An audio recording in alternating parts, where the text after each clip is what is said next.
Hello students, welcome to our channel. So in this session we are going to see tricks to solve SN1 and SN2 reactions. Why I have chosen this topic is because it is useful for NEET preparation as well as for 11th standard. Still your chemistry exam is not yet over. So by this video you can revise the chapters also. So daily we will upload videos like this so that you can revise your 11th standard portion in this manner. Okay, let us come to the session. SN1 and SN2 reactions. So before learning about this SN1 and SN2 reactions, some basic concepts you must know. So first of all, let us see with the R gives P. R represents the reactant and P represents product. As we all know that in chemistry always the reactants undergo some type of reactions and then it can give us a product. So reactant, it can be of two parts. Either it can be a substrate and reagent. Okay, when the substrate and reagent gives together an intermediate, this intermediate can give us product. Okay, so this is the basic chemistry reaction, any chemical reaction. Now what about this intermediate? This intermediate can be of three types. Either it can be a carbocation or carbanion or free radical. So it can be in the transition state also. Let me repeat. The intermediate can be of three types: carbocation, carbanion and free radical. Carbocation means it is a cationic part, that is less electron, and carbanion more electron, free electron, that means free radical. Okay, and then this reagent can be of two types. Either it can be electrophile or nucleophile. What is this electrophile? Electrophile represents electron deficient species as well as these are electron acceptors.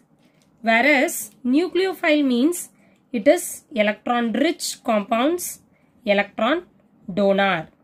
Okay, so you must be clear about this. So reagent is nothing but it can be of which can go and attack a substrate. So substrate is nothing but which is being attacked by some other substance. Okay, which can go and attack which is being attacked. Okay, so this is the difference among them. And then you must know what are the nucleophiles. So nucleophiles are nothing but examples, we can say OH minus and then Cn minus. Either it can be a negatively charged particle or neutral molecule also. So what is a neutral molecule? And with the lone pair of electrons on the oxygen atom. So next one we must know about types of solvents. So what are the types of solvents? The solvents can be of two major categories. One is polar, another one is non-polar. So one is polar, the next one is non-polar. So polar, it can be of once again two major types. Polar protic solvents, another one is polar aprotic or aprotic solvents. Okay, so what is the difference between this polar and non-polar solvents? When I say about non-polar solvents, there is no electronegativity difference. There is no electronegativity difference at all. It is present as such. For example, we can say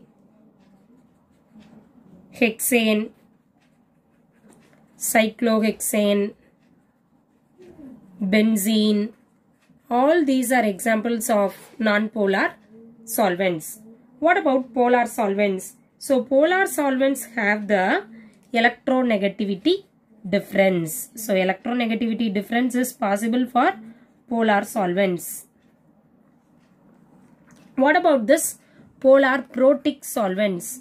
So polar protic and then polar aprotic. Now what about this polar protic solvents? This polar protic can give us H plus ion, whereas it does not give H plus ion. This is the major difference among them. Okay, so this is the polar protic and this is polar aprotic.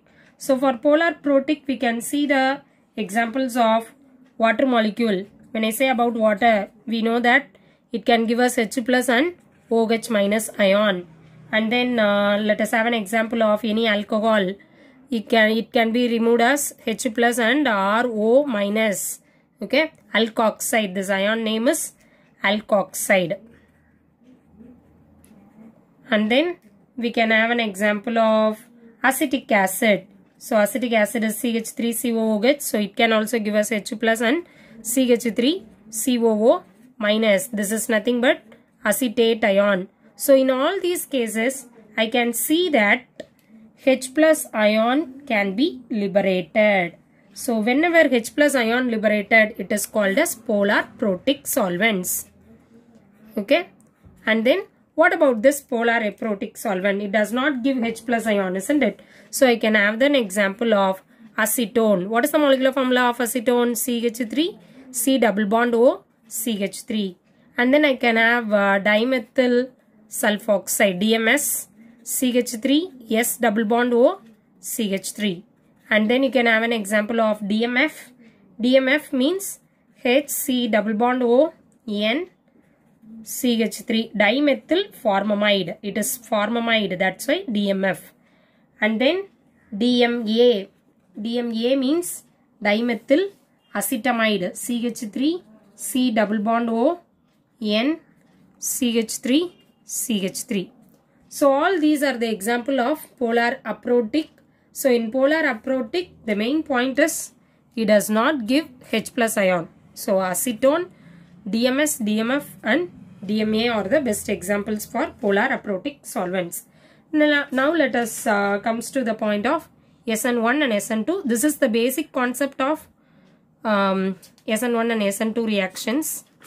Now let us see what is that SN1 reaction stands for. SN1. So from this word itself, you can say that it is a unimolecular. It represents 1, so it is a first order. Okay, first order. But the thing is, the only difference is it have 2 steps.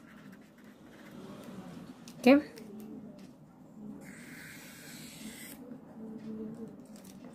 Here let me have SN2 reaction and this is SN1.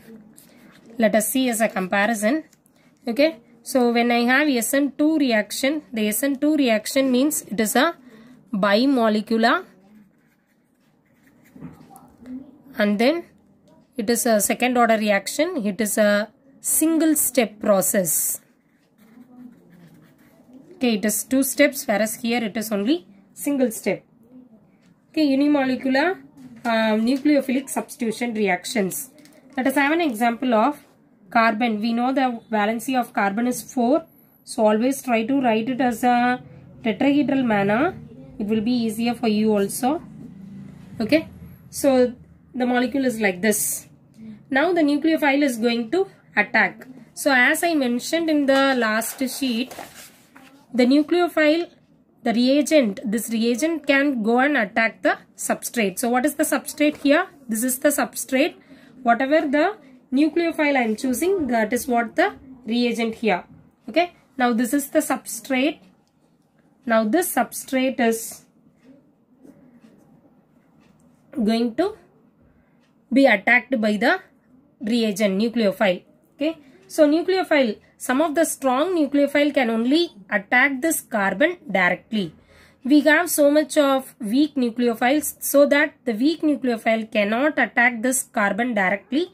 So it has to change it into a carbocation. How can it come as a carbocation?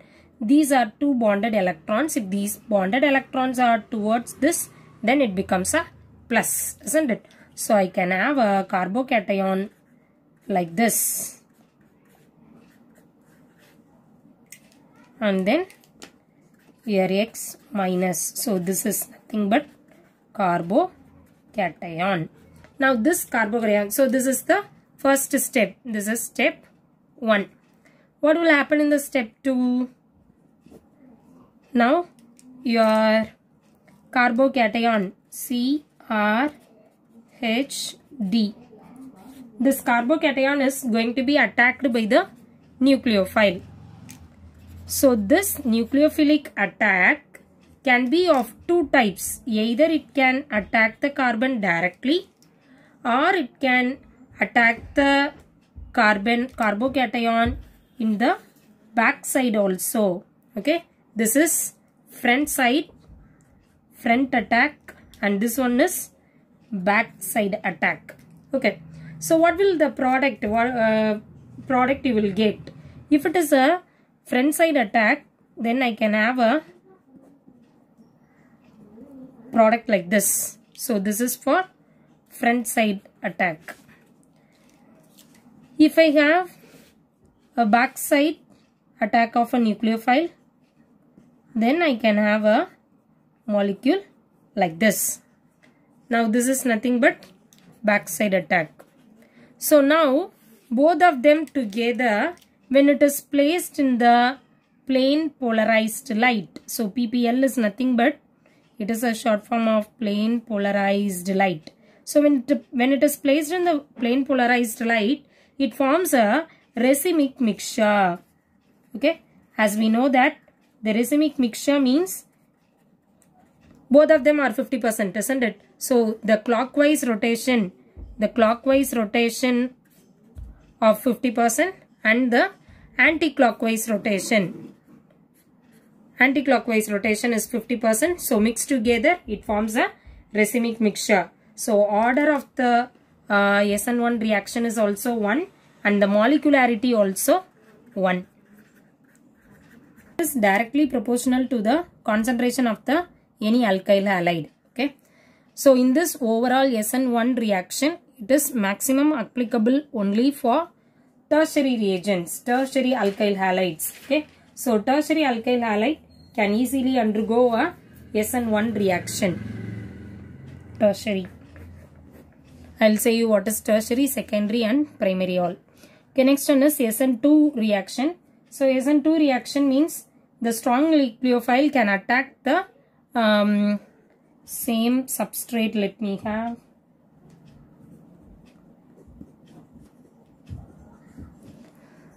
So this is the substrate. Now this substrate is going to be attacked by a nucleophile.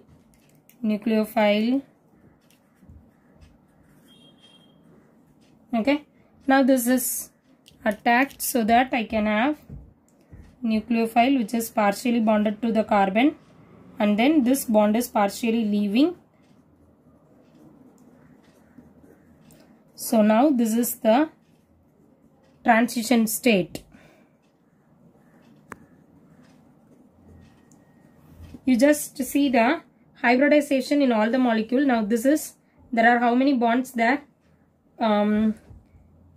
Let us take this substrate 1, 2, 3, 4, isn't it? So it is sp3 hybridized and then it is tetrahedral.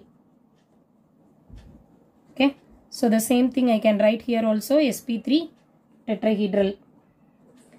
You just come to this point. There are 3 bonds and then 2 more bonds, isn't it? So totally it is 5. So I can say that it is trigonal bipyramidal. There are only 3 bonds. So this is sp2 hybridization. And then the X minus, this bond has to be fully cleaved, isn't it? So the product will be nucleophile carbon or HD. Now this is the product of SN2 reaction. Okay, now this state is called as the transition state. Okay, this is a transition state. This is important, you must know. Okay, now the next one is the very important thing. You must know what is primary, what is secondary, and what is tertiary. Primary means CH3, CH2, Br, I can say. Okay. Secondary means I can say CH3, CH, CH3, Br. Tertiary means a carbon is fully surrounded. All the three bonds are with methyl group and bromine. Okay, now you can see the difference in them. Now the carbocation will be CH3, CH2 plus. And this is CH3, CH, CH3 plus. Whereas here it is CH3C, CH3, CH3 plus. So this is primary carbocation, this is secondary carbocation and tertiary carbocation. In all these cases, I just leave this bond. That's all. So primary is always attached with 2 hydrogen atoms. The carbon with the 2 hydrogen atoms and the methyl group. Whereas the secondary means a carbon is with the 2 methyl groups, 2 alkyl groups. If 2 alkyl groups are surrounded, then it is secondary. Tertiary means it is surrounded by 3. As the name implies tertiary, it is surrounded by 3. Okay, that's all. The main part, the trick box, this is what you must learn in easiest manner.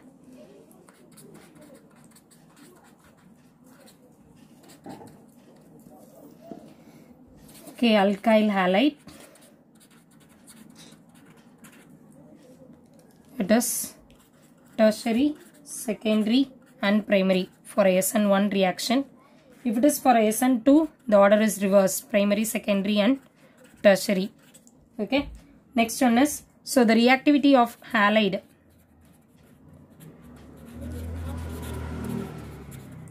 Reactivity of halide, it will be iodine and then bromine, chlorine and then fluorine. Okay, so tertiary alkyl halide cannot involve in a SN2 reaction. This is most important, as well as vice versa. Primary alkyl halide cannot take part in SN1 reaction. Okay, this you must know. Next one is nature of solvent. So nature of solvent, you can have either it is protic or protic aprotic, SN1 and SN2 reaction. So protic, as we have already learned now, water, alcohol and then acetic acid. Whereas in SN2 reactions, it is DMS, DMF, DMA and then acetone. In this case, the main thing is, if the acetone, when it is given in your question paper as aqueous acetone or acetone plus water, then it can undergo SN1 reaction. It is very much important. Okay, and then last one, the nature of the nucleophile. Nature of nucleophile. If it is a weak nucleophile, then it can undergo SN1. If it is a strong nucleophile, then it can undergo SN2 reactions. That's all. Okay. So in this session fully we have discussed about this SN1 and SN2. The only question let me give you in the next video we will see the answer for this. CH3CH, as you know that this is secondary carbocation it can give. When it is treated with aqueous AgNO3, what will be the product? Let me give you 4 options. Propan 1-ol, propan 2-ol, mixture of A and B, and then no reaction at all. Okay, you just try to find out the answer for this. This is important. Okay, thanks for watching, students. So daily you can have a revision over here by revising each chapter daily. Thank you, students.